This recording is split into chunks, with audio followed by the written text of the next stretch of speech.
Após o golpe militar de 1964, o Brasil já vivia sob o controle dos militares. No entanto, foi em outubro de 1965, com a criação do Ato Institucional número 2, que a ditadura escancarou de vez o seu caráter autoritário. O AI-2 marcou um divisor de águas, eliminou as últimas aparências de democracia e aprofundou o seu autoritarismo no país. O Congresso Nacional virou uma peça decorativa nas mãos dos militares. E o Brasil mergulhou de cabeça em um dos períodos mais sombrios de sua história. Olá, eu sou Cid Vieira, se inscreva no canal, já deixe seu like e compartilhe esse vídeo. Fique até o final para você entender passo a passo o que foi o Ato Institucional número 2 e por que ele representou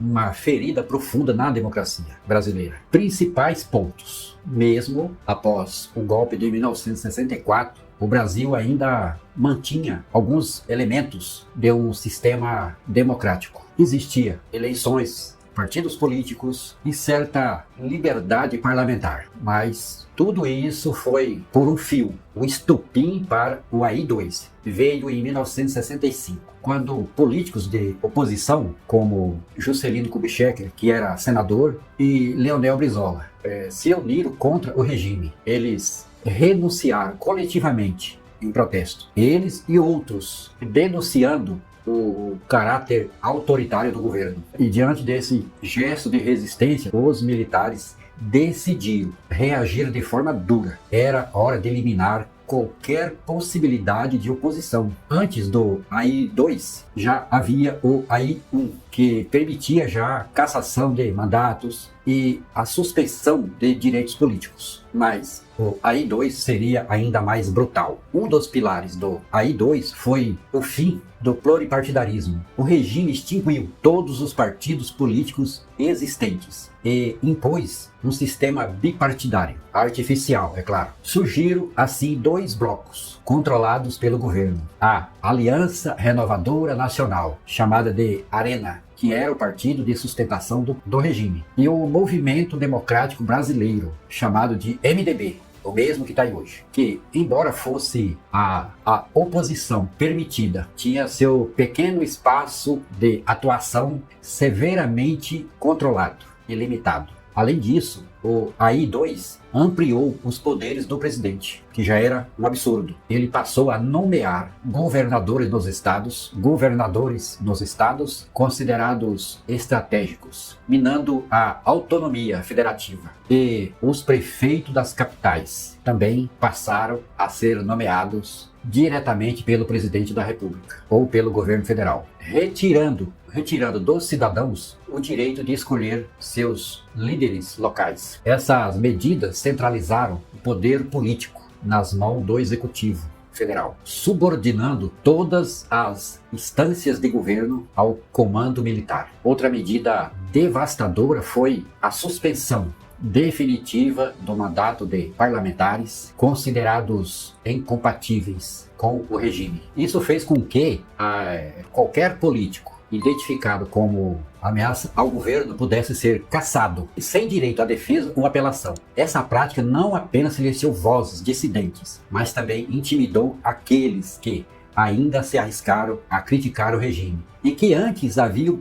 apoiado o governo. Por fim, o AI-2 consolidou o controle sobre o judiciário e o legislativo. O Supremo Tribunal Federal, STF, foi esvaziado de suas funções de fiscalização e o Congresso Nacional passou a ser convocado apenas, ou suspenso conforme a Convenção dos Militares. A Constituição de 1946, já bastante mutilada desde o golpe de 64, como fonte legítima de direitos e garantias individuais. As consequências. As principais medidas do AI-2 incluem fim dos partidos políticos. Todos os partidos foram extintos. No lugar deles, o governo criou um teatro político controlado. O Arena, que era o partido da situação, e o MDB, que era a tal oposição consentida, com atuação limitada e vigiada, mais poder ao presidente. O presidente passou a nomear governadores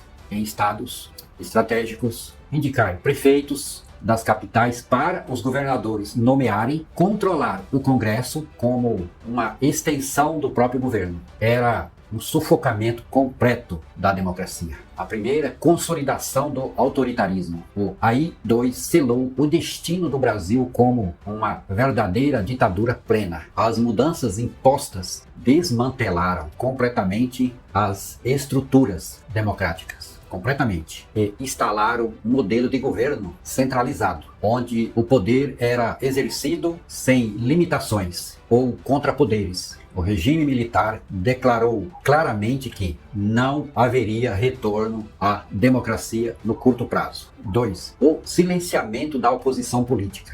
O bipartidarismo imposto, a cassação de mandatos, os líderes históricos da política brasileira, como Juscelino Kubitschek, João Goulart, Leonel Brizola, foram marginalizados e impedidos de participar da vida pública. O MDB, enquanto oposição permitida, teve seu papel limitado ao instrumento de legitimação superficial apenas do regime, incapaz de propor qualquer alternativas reais ao autoritarismo. 3. A centralização do poder. Ao nomear governadores e prefeitos de capitais, o governo federal concentrou o poder político em Brasília. Os estados e municípios deixaram de ter autonomia, transformando-se em meras extensões administrativas do regime militar. Ficaram como se fosse uma simples secretaria. Essa centralização reforçou a ideia de que o Brasil era governado por uma única vontade, emanada dos quartéis. 4. A repressão e violência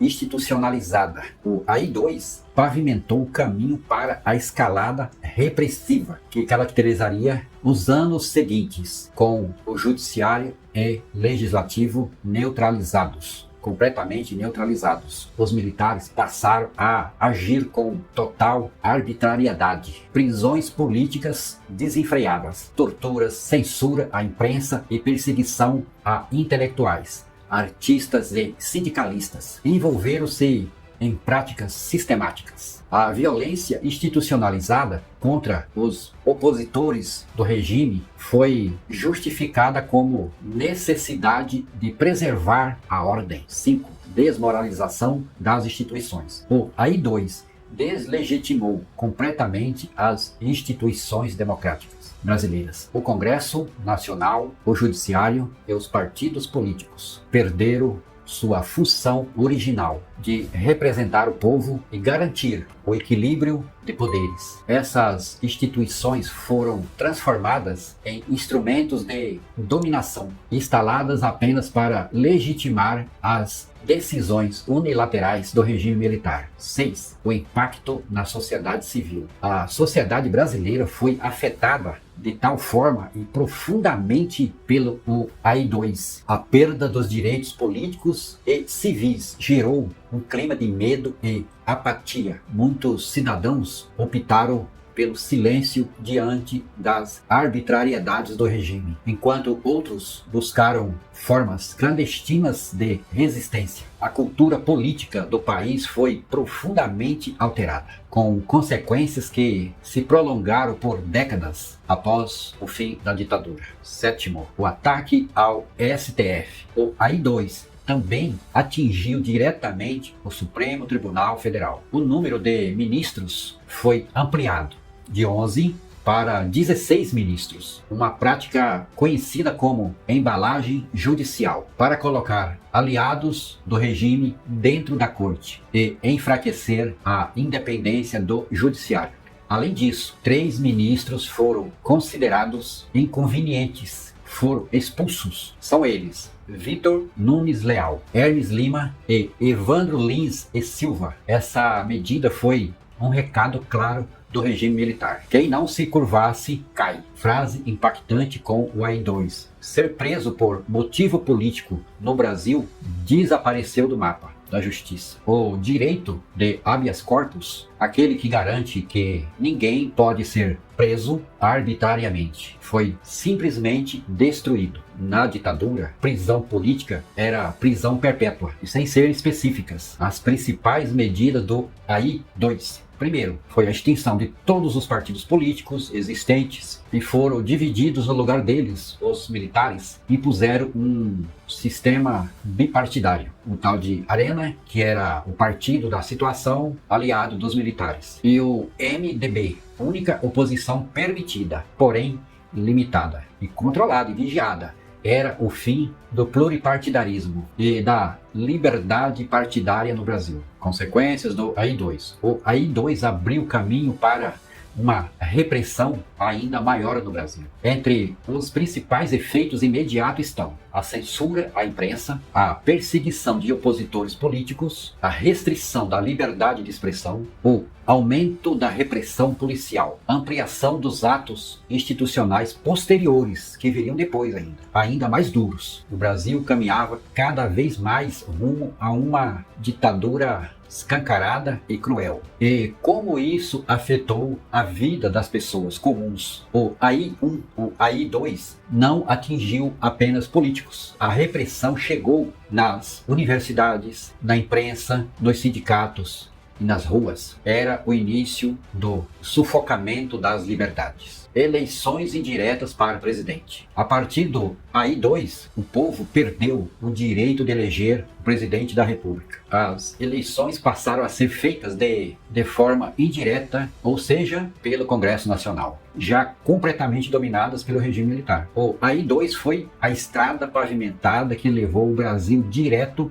para o AI-5, o ato mais violento e repressivo de toda a ditadura. E para concluirmos, o AI-2 não foi apenas um documento, foi uma ferida profunda em nossa democracia. Uma ferida que até hoje deixou cicatrizes na política brasileira. O AI-2 foi o ponto de não retorno da ditadura. Ele destruiu a democracia, centralizou o poder e lançou bases por anos de repressão. Estudar esse período é entender como as democracias podem ser desmontadas aos poucos, passo a passo, ato por ato. É importante destacar que, nesse momento, até mesmo empresários e políticos que inicialmente apoiaram o golpe de 64 foram perseguidos pelo regime. A lógica autoritária do governo militar não poupou nem mesmo seus antigos aliados, demonstrando como o controle